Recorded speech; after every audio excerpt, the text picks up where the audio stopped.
The story of Bartimaeus is one that I find particularly moving. Bartimaeus, we are told by St. Mark, was a blind man who had to beg for a living. Of course, in first century Judea, someone who was born blind wouldn't have any other recourse but to beg for a living. So we know he was poor because he had to beg. But just exactly how poor was he? Did he have some place to go home to at night after he was done begging? Did somebody help take care of him? We don't really know. But his name can give us a clue as to how poor he was. The prefix bar in Aramaic means son of. And as the gospel writer subtly points out, Bartimaeus means the son of Timaeus. This guy didn't even have his own name.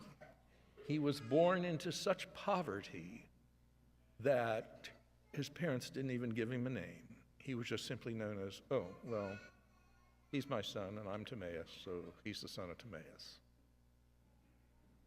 We know that the Lord has a preferential option for the poor, and none of us here suffer from the abject poverty that Bartimaeus did, and so many others in the gospel stories. We have our homes to go to, we have our good schools that we send our kids to, we have our jobs and everything else. Oh, sometimes there'll be bumps in the road, where we sometimes maybe think, God, are you listening? And stuff like that. But we don't suffer from poverty as much as poor Bartimaeus did.